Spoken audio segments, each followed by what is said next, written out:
8 जुलाई रात के 12 बजे हम घर से निकले। 6 बजे की फ़्लाइट और 1 घंटे का सफ़र और पहुंच गए मॉनसून गोवा। ये कोई नॉर्मल ट्रिप नहीं थी, ये थी मेरी और विक्रम की 15th वेडिंग एनिवर्सरी का सेलिब्रेशन। और इस बार हमारे साथ थी मेरी दीदी और नेफ्यू शायन, जिनका ये फर्स्ट टाइम गोवा था।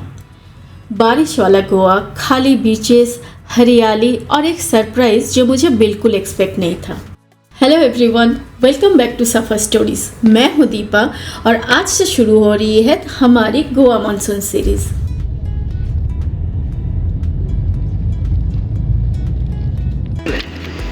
हाँ जी, और इधर आओ दो।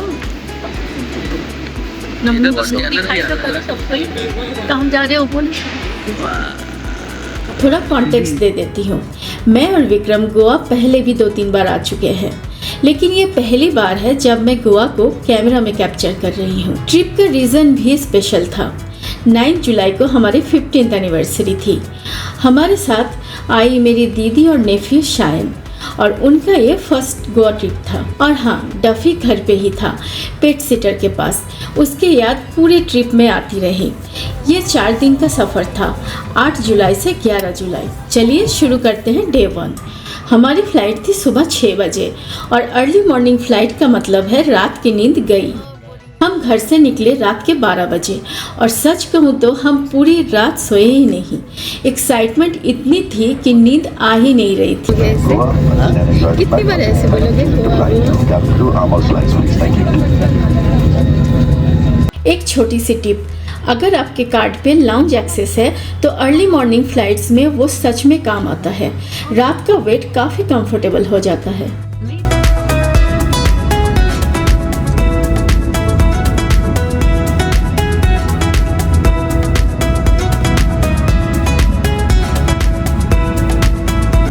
बेंगलुरु से गोवा की फ़्लाइट सिर्फ 1 घंटे की है, इतनी छोटी कि बस एक चाय पियो और पहुंच जाओ। और गेस व्हाट, फ़्लाइट में बैठते ही विक्रम और शायन दोनों सो गए। मैं अकेले जागती रही कैमरा लेकर। लैंडिंग के टाइम थोड़ा टर्बुलेंस था। मॉनसून सीज़न है तो ये नॉर्मल है। हल्का सा डर ज़रूर लगा, लेकिन फ़्लाइट आराम से लैंड कर गई। सुबह 7 बजे हम गोवा में थे। एयरपोर्ट से बाहर आकर हमने कैब बुक कर ली और निकल पड़े पांजिम की तरफ, जहां हमारा स्टे था ताज विवांता। और गाइस, एक बात बोलती हूँ, मॉनसून का गोवा अलग ही लेवल का सुंदर है। चारों तरफ हरियाली, हल्की बारिश, ठंडी हवा और सबसे बड़ी बात, क्राउड बहुत कम। अब यहाँ एक बहुत इम्पॉर्टेंट ट्रैवल टिप दे देती हूँ, ध्यान से सुनिए। गोवा में ओला और उबर नहीं चलती। कैब के लिए आपको गोवा माइल्स ऐप यूज़ करनी होगी या फिर अपने होटल से ही अरेंज करवानी पड़ेगी। और हाँ, गोवा में ट्रांसपोर्ट थोड़ा कॉस्टली है, तो अपना बजट बनाते वक्त ये चीज़ ज़रूर काउंट कर लेना। ज़्यादातर लोग ये मिस कर देते हैं।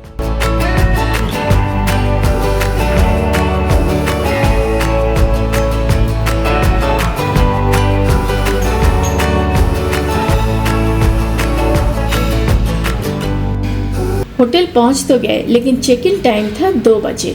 हमने अर्ली चेक इन की रिक्वेस्ट की और उन्होंने बोला थोड़ा वेट करना पड़ेगा। तो हमने क्या किया, लगेज होटल में ही रख दिया और निकल पड़े घूमने, क्योंकि ताज से सिर्फ 2 किलोमीटर दूर था मीरामार बीच।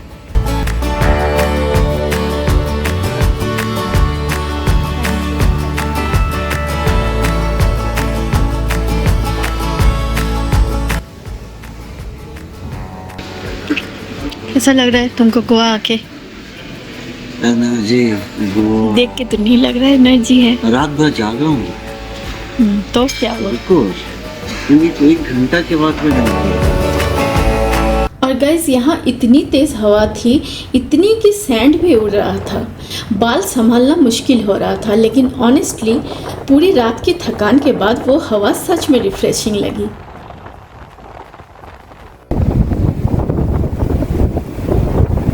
ये है मीरामार बीच पे क्राउड बिल्कुल कम था। मॉनसून का यही सबसे बड़ा प्लस पॉइंट है। ऐसा लगा जैसे पूरा बीच हमारा हो।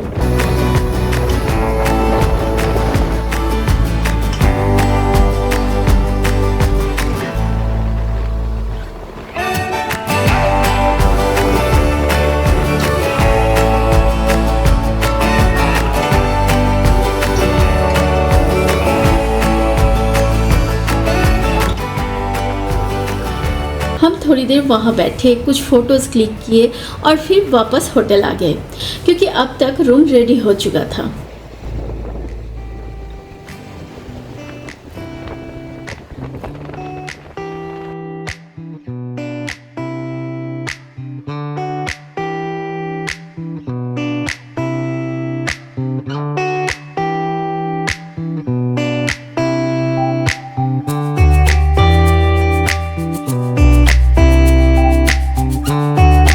हमने 2 बजे का वेट नहीं किया, हमने रिक्वेस्ट की थी और उन्होंने हमें 12 बजे ही रूम दे दिया। थैंक यू ताज। चलिए आपको रूम टूर देती हूँ। एक और इम्पॉर्टेंट बात, हमने यहाँ 3 मील्स का पैकेज लिया था, ब्रेकफास्ट, लंच एंड डिनर सब इंक्लूडेड, और ये डिसीजन बिल्कुल सही था जो आगे आप देखोगे। हेलो गाइस, तो अभी हम लोग को रूम मिला है जस्ट 12 बजे। एक रूम मिला है, एक और अभी बाकी है, तो मैं आपको तब तक एक हमारे रूम का रूम टूर दे देती हूँ। ये है एंट्रेंस। अंदर आते ही ये है वॉशरूम।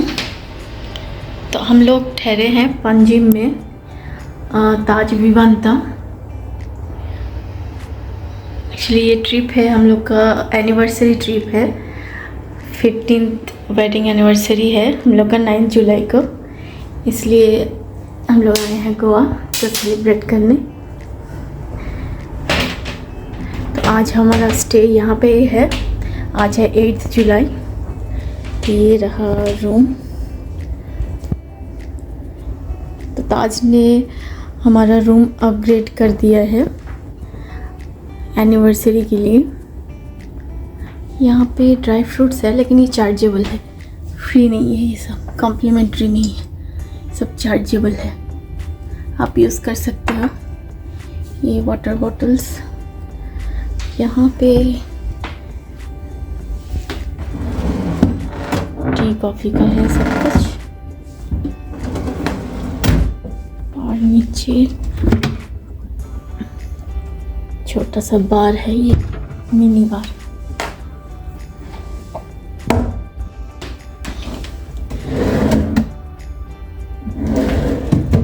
ये है एक वार्डरोब, अभी तक लगेज नहीं आया नीचे से। ये है वार्डरोब।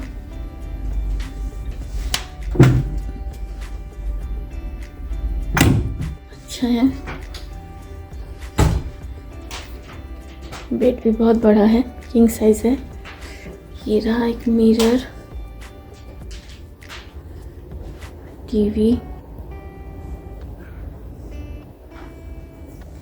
स्टडी टेबल है, एक सोफा है,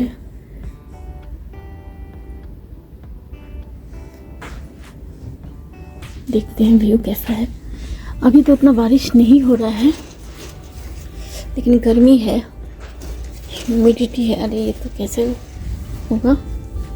हाँ अच्छा, तो ये रहा व्यू, अच्छा है।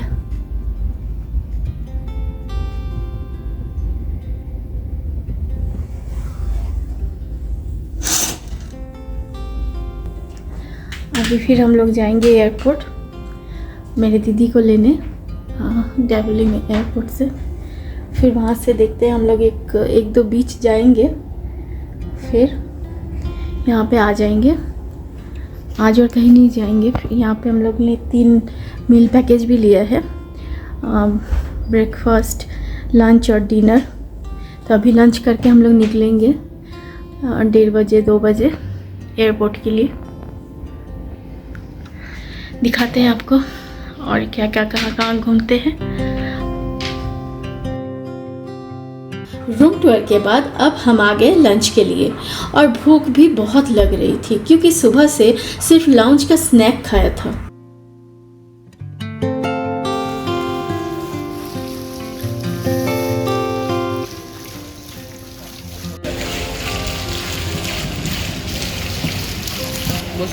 लंच करते हैं, देखते हैं क्या क्या मेन्यू है। देखो लंच में फूड बहुत ही टेस्टी था, ऑनेस्टली एक्सपेक्टेशन से कहीं ज़्यादा। हर डिश अच्छी थी, वैरायटी भी काफ़ी थी। अगर आप ताज विवांता में रुक रहे हो तो मैं कहूँगी मील पैकेज डेफिनेटली ले लेना।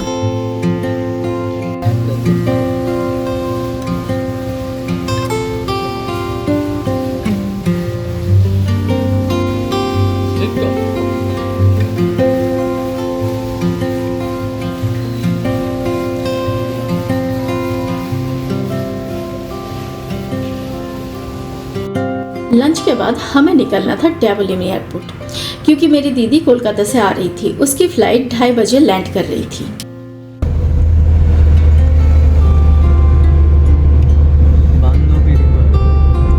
मांडोवी रिवर। और फाइनली दीदी आ गई। अब हमारी पूरी टीम कंप्लीट थी और ये ट्रिप उनके लिए एक्स्ट्रा स्पेशल था, क्योंकि ये उनका पहली बार गोवा आना था। एयरपोर्ट से हम सीधे 2 बीचेस गए, बाइना बीच और बोगमालो बीच। दोनों ही साउथ गोवा में है और एयरपोर्ट के काफ़ी पास है। और एक चीज़ आप नोटिस करोगे, यहाँ क्राउड बिल्कुल नहीं है।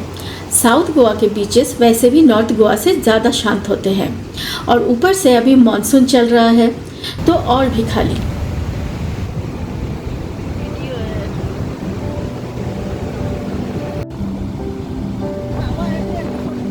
अगर आपको पार्टी वाला गोवा नहीं बल्कि सुकून वाला गोवा चाहिए तो साउथ गोवा आपके लिए है और मॉनसून उसे और खूबसूरत बना देता है।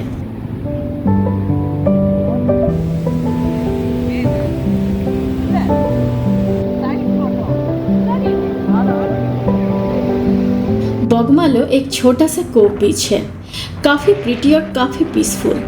शैन के लिए ये पूरा एक्सपीरियंस ही नया था। 2 बीचेस, एक ही शाम और दोनों पे गिने चुने लोग। ये मॉनसून गोवा का असली मज़ा है। बीचेस घूमकर हम वापस होटल आ गए। सच कहूँ तो हम पूरी रात सोए नहीं थे और अब थकान अपने पीक पे थी, तो थोड़ी देर रेस्ट किया और फिर गए पूल एरिया, जो सच में बहुत ब्यूटीफुल था। शाम के टाइम यहाँ का वाइब ही अलग हो जाता है। पानी में रिफ्लेक्शन, चारों तरफ हरियाली और हल्के हल्के बारिश की बूंदें। ये वो मोमेंट था जब लगा हाँ, छुट्टी अब सच में शुरू हो गई है। अब एक कन्फेशन है, डिनर का वीडियो मैं बिल्कुल ले नहीं पाई। इतनी थकान थी कि कैमरा उठाना ही भूल गई। लेकिन इतना बता देती हूँ, डिनर भी उतना ही टेस्टी था जितना लंच था। और फिर जो हुआ वो मैं बिल्कुल एक्सपेक्ट नहीं कर रही थी। विक्रम ने ताज के साथ मिलकर एक छोटा सा सरप्राइज सेलिब्रेशन अरेंज किया था। रूम डेकोरेट करवाया था, केक मंगवाया था और फ्लावर्स भी।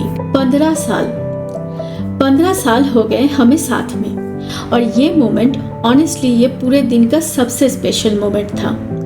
कभी कभी सबसे खूबसूरत चीज़ें वही होती है जो प्लान में नहीं होती।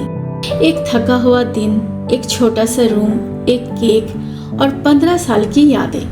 तो गाइस, ये था हमारा गोवा डे 1। एक स्लीपलेस रात, एक विंडी बीच, 3 बीचेस और एक सरप्राइज जो मैं कभी नहीं भूलूंगी। अगर वीडियो पसंद आया हो तो लाइक कर देना और चैनल सब्सक्राइब करना ज़रूर, क्योंकि डे 2, 3 और 4 अभी बाकी है।